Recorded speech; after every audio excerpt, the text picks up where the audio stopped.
Hey everyone, Pupsker here, and today in Warframe, the fun topic of Warframe is goofing around, and this has probably been the worst Warframe year ever for actual Warframe content being released. And, will next year be better?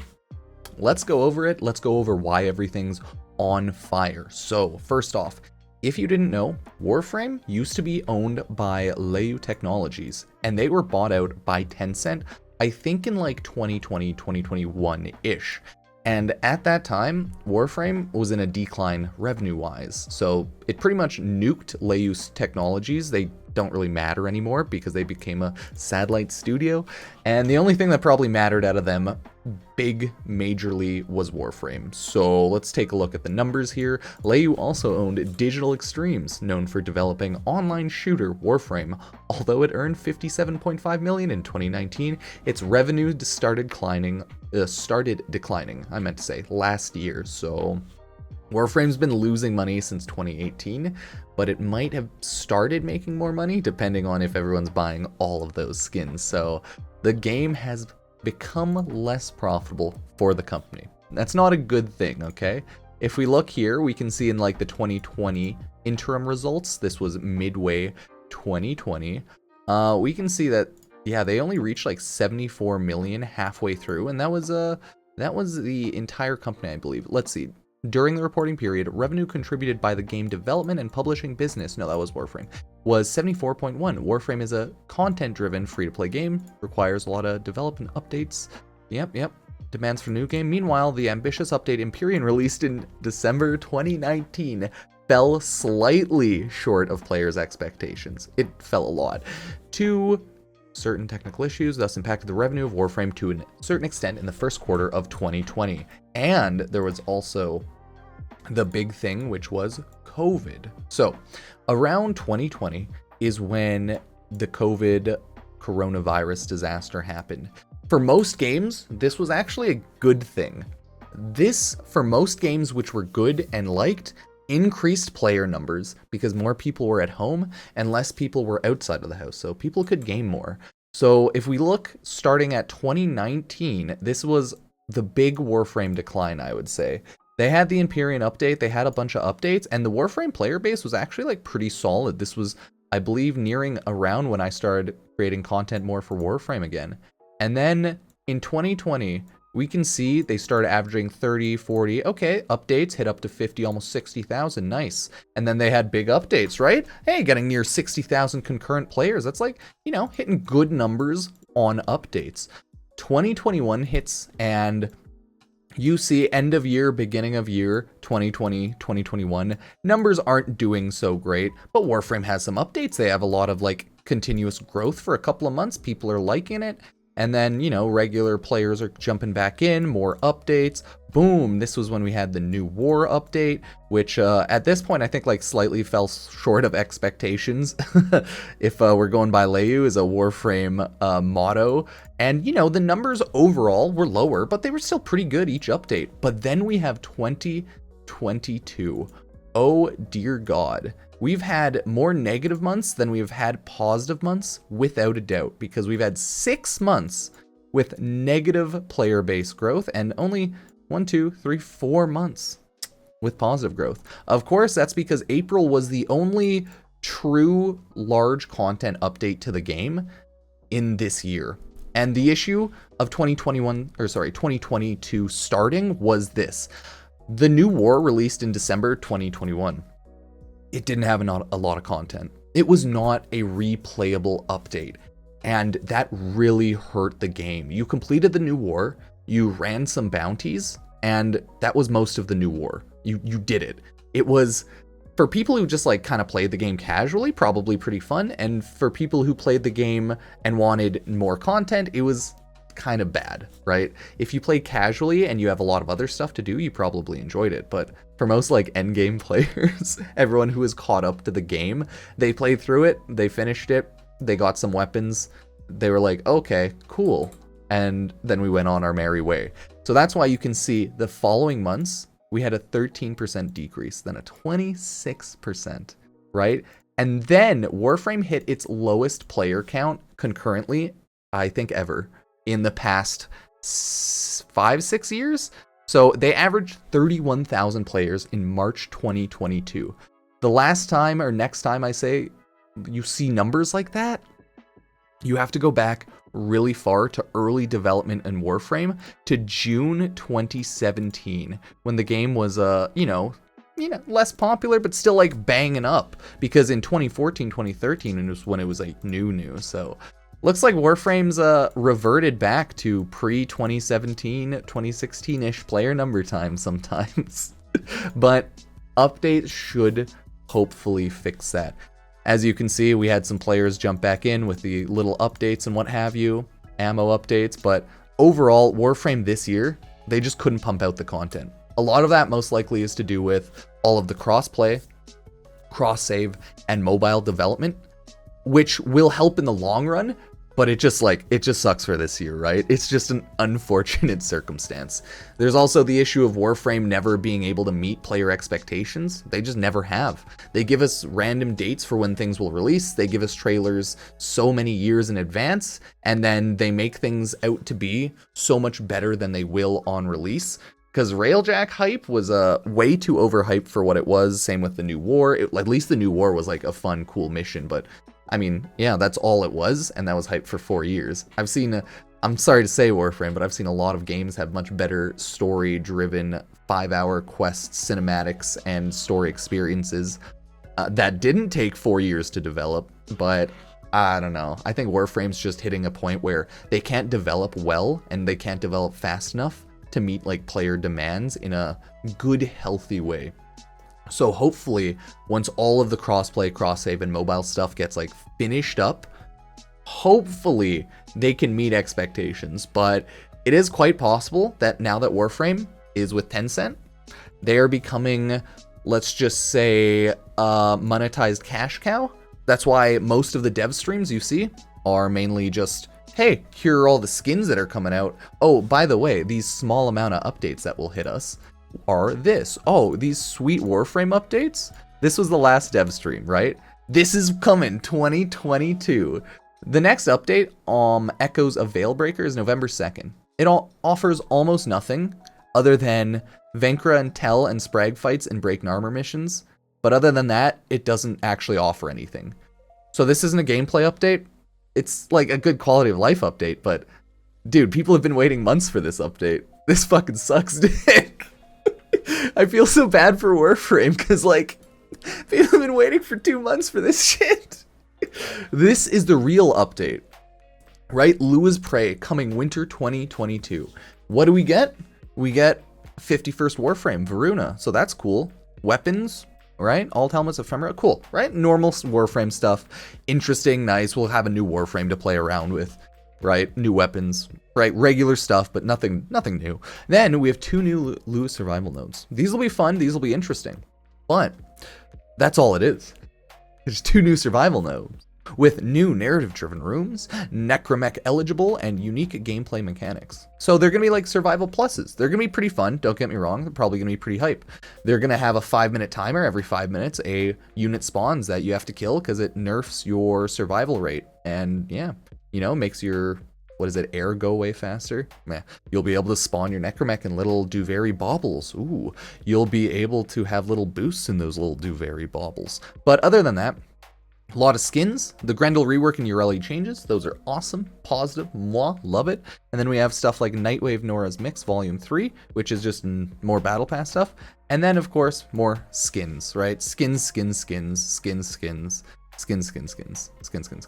So it looks like a lot of Warframe is going to be maybe in the next year or two, since they have to get mobile crossplay and cross-save out.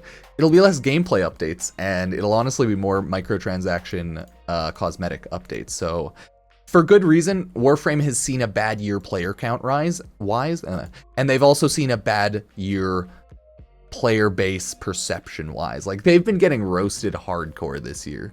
And it sucks, but like Warframe DE, Digital Extremes as a company totally deserves it. Like, the ball has been dropped so many times by them that it's starting to get a little sad.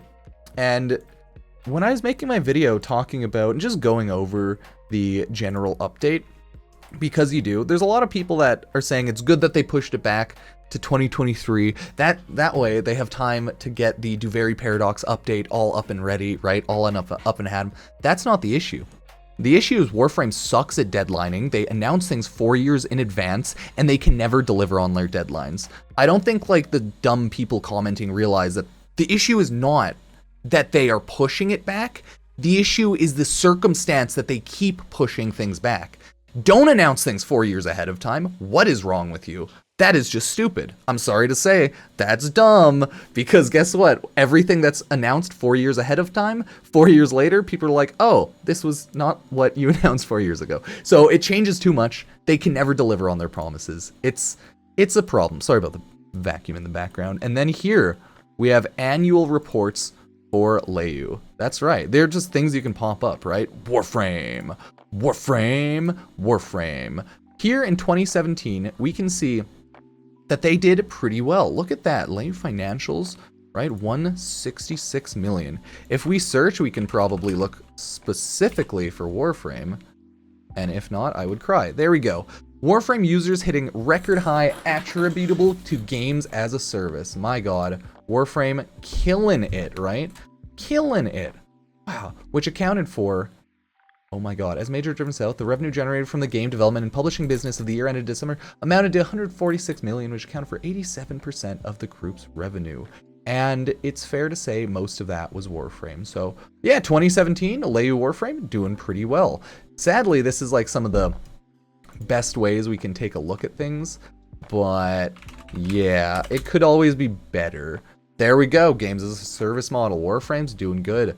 We launched the first open world, Plains of Eidolon, right? This was like peak Warframe. It's crazy to think that this was just back then. Oh, Warframe, new record high in 2018. Annual gross revenue of Warframe, 194. Wow, increase of 35% over the previous year. Wow, and then 2019 hits. Boy, oh God. This is when Warframe stopped figuring out how to do anything different, and then they just kept trying to release the same stuff, right? More open worlds, more of the same. And the different stuff that they released is not Warframe, it's like side missions. Like, you know, eventually we got Railjack, we got call garrison missions, right? We're getting a lot of gameplays where we aren't playing a lot of the Warframe aspect of it. So yeah, here we can see a lot of things just declining, things going downhill. Very unfortunate, right? Oh no, they still launch, like Leu launches a bunch of different games, right? But the general point I wanted to get across is revenue, money was going down. That's why Warframe was sold off to Tencent, right? It's not a good thing. It's unfortunate, but it's the reality of the situation, right? It's like Warframe has been on a downwards spiral and decline. And you can tell by the amount of updates that Warframe has had in this year. So, Call of Tempestari was 2021, right? Big stuff. Update 29 was Deimos, that was before. But I wanted to get to end of year. This is all that we've gotten in the year 2022 so far. I'm saying the new war was right on the cusp of 2022, right? It was cool, but like there just wasn't enough stuff, right? Like you look at all of this, all of the hot fixes, and it's just like there wasn't much stuff there, right? We started getting hot fixes here, and just nothing really came out of the new war, right? Other than some cool quests, some cool loot, and we waddle away. It was too slow. Then we had Echoes of War. Oh, 2 months after the new war. What did this bring? Well, everyone, it didn't really bring too much. The new war is now replayable. Ooh, we have some more skins. Look at it, more Tennogen skins. Skins. That's what I was telling you about. A lot of it's like events that have been going on. New Warframe passive. Right? Things were changed around, but there's nothing really here. New rooms? As you can see, it's all just like cosmetic. I feel like Warframe has more people that can do art stuff right now and like make things pretty, and less people that are working on or like realize that they should do game stuff. It's hard to say though. But yeah, it's all just like things are looking pretty. And then we have regular prime drops. We have Tennogen, more skins. Yeah, and then more Echoes of War. Nothing huge there. Nora's Mix Volume 1, Garuda Prime, Angels of the Zariman. It's funny that update 31.5 was Angels of the Zariman, because like this was the biggest update of the year, and it didn't even get like a main like card or main update. I think it's because they broke up Angels of the Zariman with stuff and like with the new war, because like they just couldn't do anything and like can't release stuff at the same time. Angel of the Zariman is abundant, but I can't remember because that's why like this was a 0.5. Warframe keeps doing this thing where they give us a little bit of an update and then full release the update, and I don't know. It's bad, man. It's not going well for them in that regard. But at least like if you're new to mid game, the game's still probably ideal. Either way, we got Angels of the Zariman. Whole new world, another open world in a sense with a new hub area, right? Resources, areas, new enemies. This was without a doubt the update of 2022. Like the only update worth its salt of 2022. And that's kind of sad. Like this was the Warframe gameplay update of 2022. New maps, new missions, new stuff, right? It's pretty cool. Exterminate, Halo, Perimeter, right? Ooh, Prados, Latum, awesome new weapons, new Incarnin modes, right? New, God, what are they? Arcanes and stuff. Oh, look at that, look at that. Void Shell. Like this was the update of the year. No matter what anyone says, like the Call, Breaking Armor, that stuff's cool, but it's gotten so much negative reception that it's clearly not the main update of the year. It was Angels of the Zariman, slowly updating and things, breaking things, changing around the void, the trees for your operators, amps, operators, right? Like Xmas Developer Workshop, a lot of shit was changed around. This was a huge update in every sense of the imagination, right? You could just go through this one and be like, okay, out of 2022, halfway through the year, that's when they got their first update. A little less than halfway, fair enough. 4th month, almost 5th month, so closing it on halfway into the year, we got the Warframe update that people were waiting on, so that was pretty cool. And then we had Echoes of the Zariman, which was truly the halfway mark of it, so not bad. That was at least only like a month and a bit later. That wasn't a huge one, but it brought new weapons and more arcanes, more shop items, just finished off, it looks like, and completed the Zariman as a map tile and just things going on there. So that was nice of them. Good for them. And then finally we have Core Prime update 31.7, right? We just had regular Warframe updates. Like none of this is, none of that really matters. And then we had Veilbreaker. And we've pretty much caught up this year. Blows my fucking mind. I feel bad for Warframe because like it must feel really bad being on like the community side of it and the developer side of it on the game right now, because I don't know how much Tencent is pushing for more skins and just like mobile crossplay, cross save. Who knows the direction is going in? Warframe said that they were gonna stay mainly independent from Tencent, but that doesn't mean anything in the grand scheme of things, because if DE doesn't get money, DE gets shut down. It doesn't matter how independent they are, right? I don't think it matters, right? So it looks like they've been pushing way more skins, way less content. Like this is cool. Doesn't matter too much, but this is cool.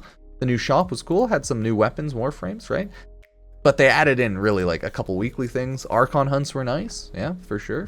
New system with the Archon shards. That was cool. This was like, don't get me wrong, this was a really good update, but it wasn't as consequential as Zariman.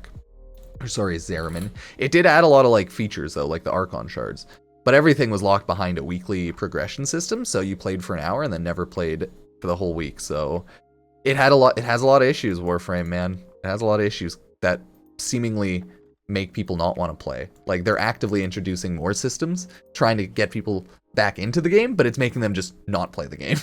It's having the opposite effect, right? People come back to try things out, but then when they find out that they can only do Archon hunts and call garrison missions once a week, and call garrison missions aren't even Warframe gameplay, that's just like its own thing, people get mad. People are mad. I don't mind it. I just don't like weeklies. So yeah, general update was okay, but then all the skins. See, this was the content of it, and then it's just skins, quality of life, mag, quality of life. Ooh, the ammo changes, got a lot of negative perception, more changes. There we go, syndicate pledges, right? This was a good one for sure. They made a lot of quality of life changes, so some are hated, some are loved. Transference changes, general additions, right? They just updated the game. It's good stuff overall, but it's still going on. They had Prime Resurgence returned.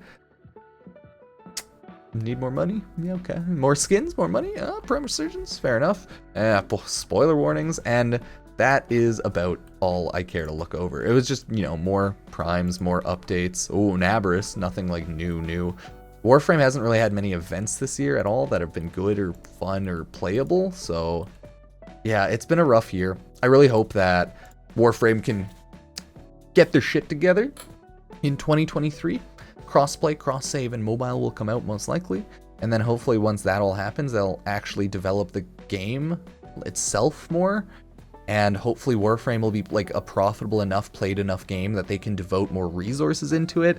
But this is just like the most concerning time Warframe has had in the past like 5 years, right? Like ever since it's opened Plains of Eidolon and player numbers started going up really well, this has been the lowest point of it, so it's concerning. I'm going to keep playing Warframe casually here and there, mainly make videos, but I'm going to also keep playing Genshin Impact and other games because Warframe, hey, I could create daily content, but I've created most guides, so I just don't feel a need to right now, so other games, right? Hopefully y'all will join me, if not, whatever, but if this becomes a Genshin Impact channel, that shit would be funny as hell.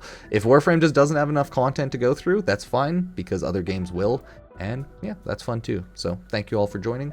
Let me know what you think. Sub, like, and all that jazz if you want to. There will probably be a handful of videos shit talking and going over the negative things Warframe's been doing, just because I feel like it. But once in a while, we'll see. Okay. Thank you, and I'll see you next time. Peace.